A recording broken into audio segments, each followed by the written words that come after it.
Well,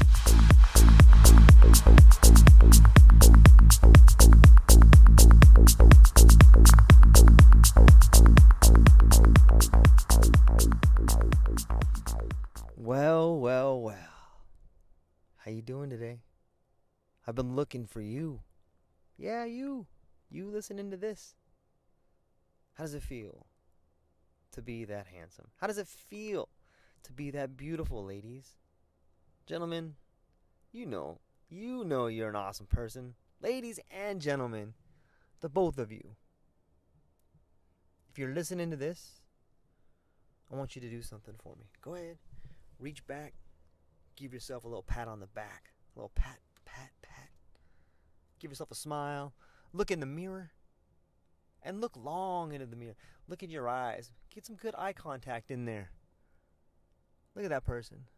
You see that person smiling back at you? That's you. You handsome devil. You beautiful young lady. I have an interesting topic I wanted to talk to you about today. About the future of our species. About our past experience. About the system in which we grow and learn on a daily basis. Let me start off with this. The status of life in nature is the standing problem of philosophy and of science. Indeed, it is the central meeting point of all the strains of systematic thought, humanistic, naturalistic, philosophic. The very meaning of life is in doubt. When we understand it, we shall also understand its status in the world.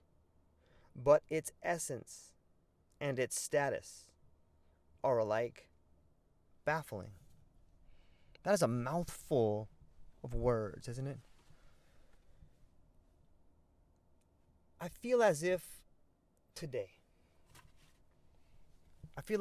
in our lifetime, and probably I think it's safe to say that people in the future will feel the same way as the people in the past. We are always changing. We are always evolving. What we see today is but a small slice of what is possible for us to see. And in this time of crisis, in this time of chaos, we are beginning to expand our understanding of what is possible.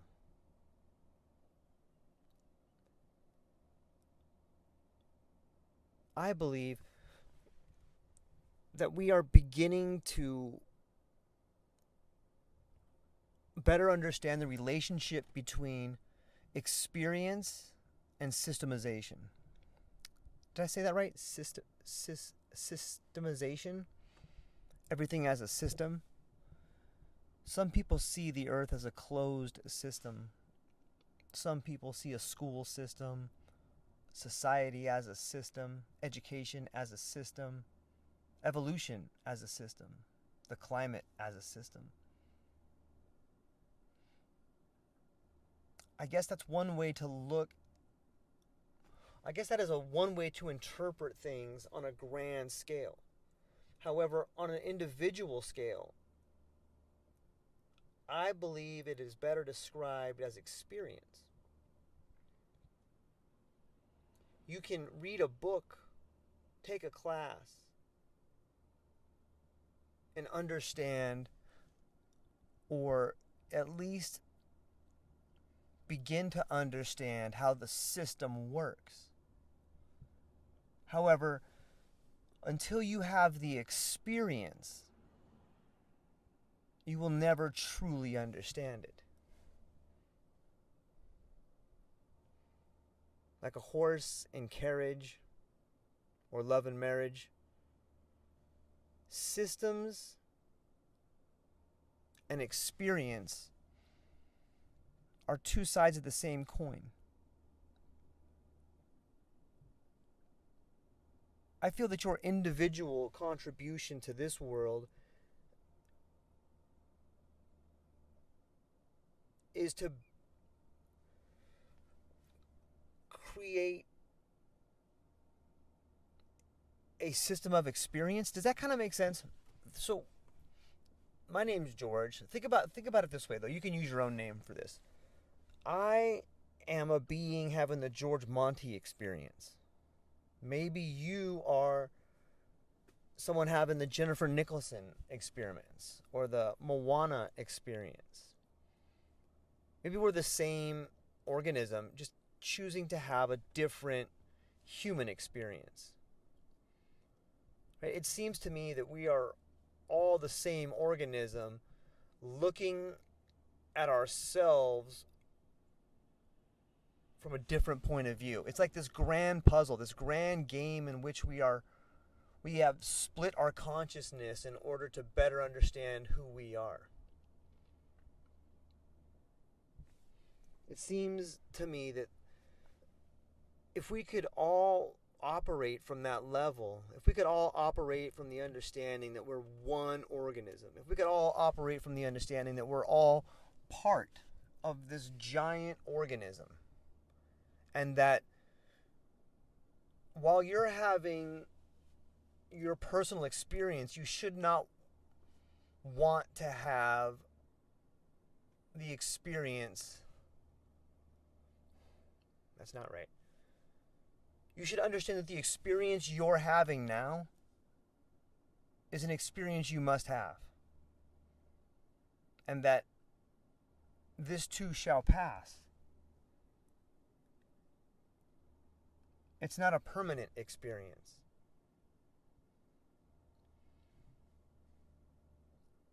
I had an amazing dream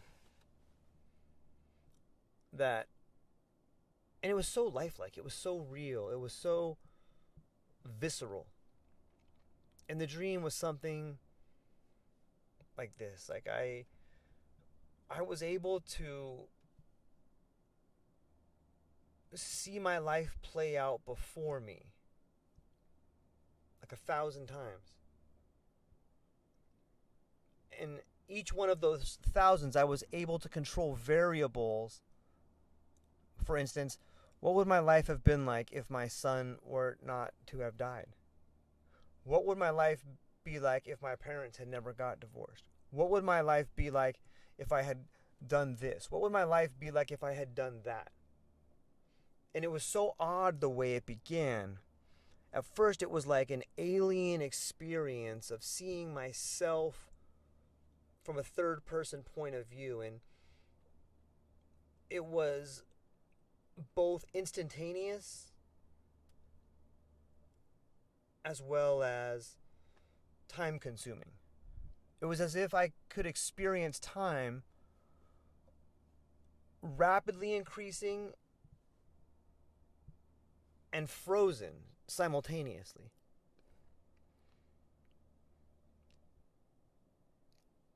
Additionally, I would see it from a third-person point of view. I could choose to see my life through my eyes as it played out, or I could, as well as I could see it from a third-person point of view. It was as if I was omnipresent and I could see from both angles.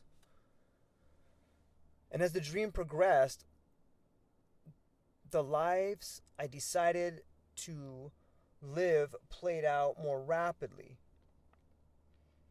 Like a computer at first learning to play the game slow, and then as it became more familiar, radically speeding up.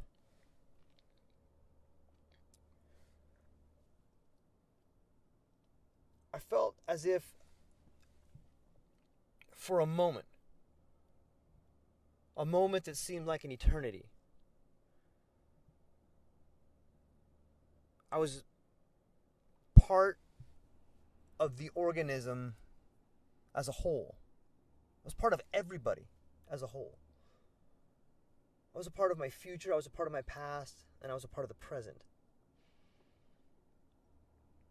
It was a fascinating experience.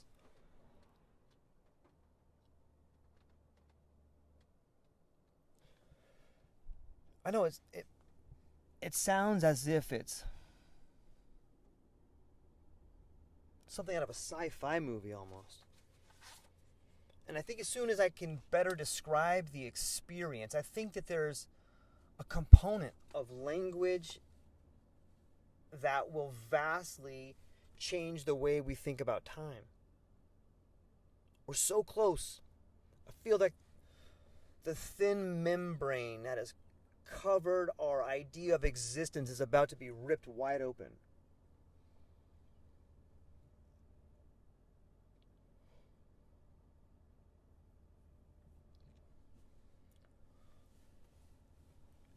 I had an awesome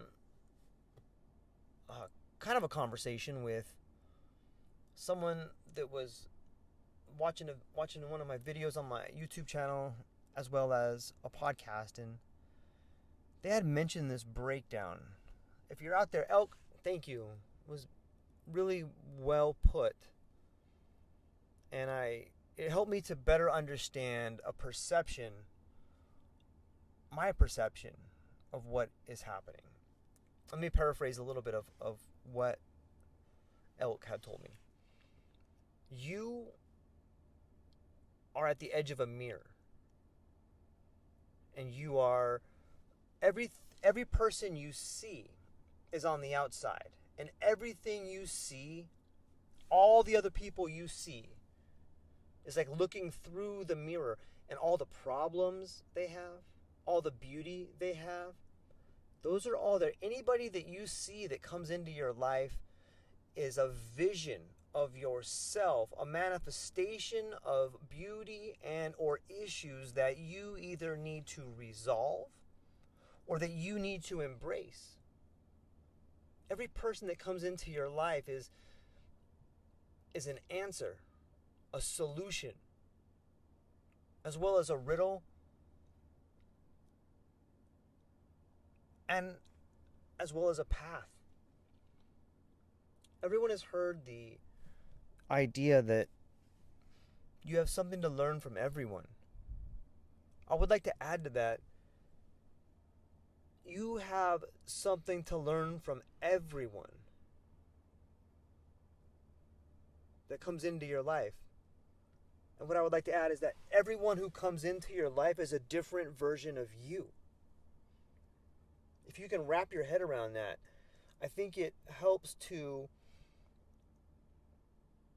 flesh out the idea that we are one. I promise, if you just take a few moments to really connect with like the next person that talks to you, the next person that comes in your life, just take a few minutes to look into that person's eyes and see how much they're like you. It won't take long. You can see yourself in everyone. And once you begin to do that, once you begin to see yourself in everyone, you will better understand how to communicate. You will better understand what it is you need to take care of in your life. That's where the imagery of the mirror comes in. You are standing at the edge of the mirror, on the inside, looking out, and everyone you see is the mirror image of you. It's a beautiful concept of looking at life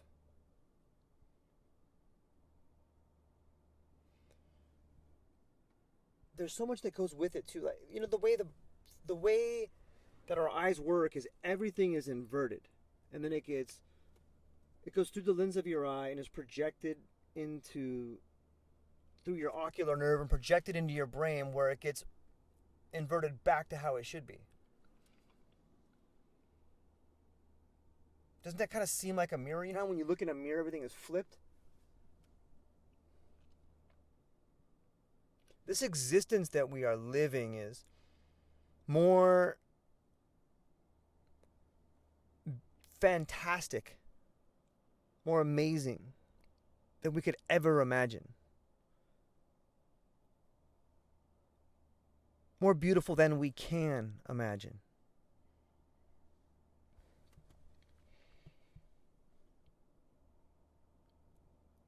And so moving back towards the idea of system versus experience, I want to give you an example out of my life that, and maybe this is out of your life as well. Maybe you can find something in there. I think this is something universal that everyone can find an example of. First, I'll give you an example out of my life, and then I'll try to broaden it out to an example for the world. So in my life, I'm a UPS driver, and I drive this route. I've driven hundreds of routes. So there's this technology now. It used to be that you would learn to drive the route, and you would have to develop your own systematic way of doing it. Everyone would do it a little bit different. That was 20 years ago. You go out, you find a way to get it done effective and efficiently. And I would do it different than the other guy would do it versus the way the other guy would do it. There would be a little bit of similarity in the way we would do it. However, it was more like drawing freehand than drawing with a stencil. Fast forward 20 years, now we have an algorithm that traces the way I do it, and then traces a way another guy would do it, and traces a way another guy would do it. And those traces go to a guy in IT where he will take a program and he will try to fine tune it and take the best out of those traces and then just create a map, a digital map that can now be like a set of directions for someone to follow. Does that kind of make sense? So now instead of, if a new guy came in, he would not have to go and have the experience of, oh my gosh, I don't know where to go, I don't know how to do this. He would just look at this map, this digital map that would show him exactly how to do it. And this digital map is made of imagery as well as having sound behind it. So it's using multiple parts of the senses in order to get you to have the experience. Does that make sense? It's a system designed to help streamline the experience. Much like children go to school and then go to college to learn about a profession. So those kids will go to school and they will learn a system. They will read books. They will listen to lectures. They will learn a system to teach them about the experience. You with me so far? And that's what the majority of the world is doing. That's what our culture is doing. Our culture has become systematized in order for people to have an experience that has proven successful. But that's a huge problem, and that's why we are where we are now. The system works until it doesn't. And it stops working when there's no novelty. It stops working when we decide that we can't have any change. It stops working when we as a community fear change. It stops working when we as people, as a community, and as individuals are not willing to accept any kind of failure. When we begin seeing failure as something to be avoided instead of something to be embraced. And at a certain point in time, there is no more experience. There's only a system. And that's where we are right now. You see, it seems to me that the area we're going wrong in is this grand idea of big tech and this grand idea of Silicon Valley and the future as completely automated and okay, we're going to have all this and everyone is just going to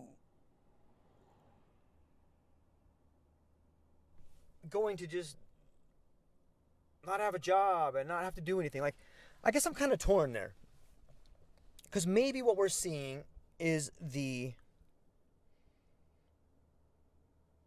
I think things got so good, at least in the first world, things were so good.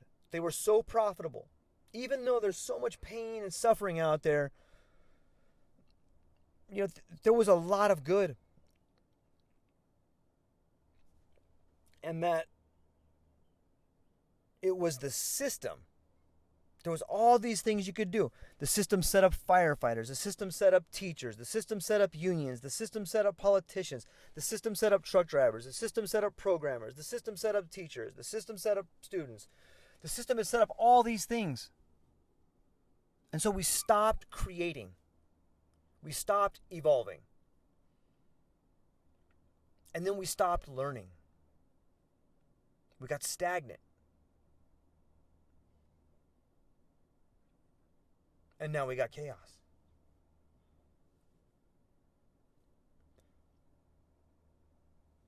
And I think that this is a beautiful time and opportunity to embrace novelty. It's a phenomenal time for you listening to this to reinvent a new experience. A beautiful time for you to have an experience outside the system. And I think a good definition of that, I think we should define an experience outside the system as freedom. You see, we think we've had all this freedom. We think that we are the land of the free and the home of the brave. And to a degree, those are just words that were ingrained into you in a system. Get up, say the Pledge of Allegiance, sit back down, listen to your teacher. Boop, there's the bell. Go to the next class. Boop, go to the next thing. Boop. You know, the system we have was a lot like Pavlovian dogs, training us to salivate at the sound of a whistle. Only we salivate at the color of money. It's amazing right now. Like it's such a beautiful time to be alive right now. You have freedom now. You have time now. There are no real laws governing what's happening. They're more like guidelines. People who are a slave to the system want you to stay in your house because they are afraid of what you can do. They're afraid of losing control. They are afraid of the system breaking down. We should be embracing the breakdown of the system. This is what we deserve. This is what we worked for. This is our opportunity to shape the future. And yet so many people are being victims of a crashing system instead of embracing the experience that is their birthright. Does that make sense? If you think about it from that perspective, it will fundamentally shift the way in which you see the world.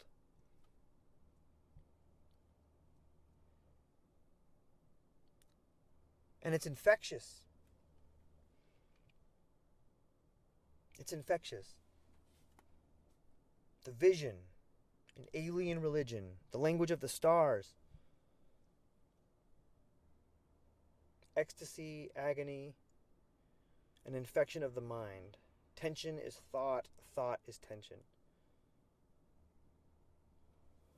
We are pioneers creating a new system of experience.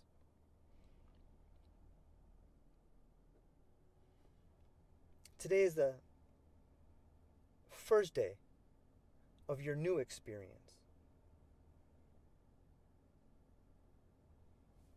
That's what I got for you right now. If you get a chance, take a look at a term called linguistic determinism. Look into the Sapir-Whorf theory. Change your language, change your life. I love you. Aloha.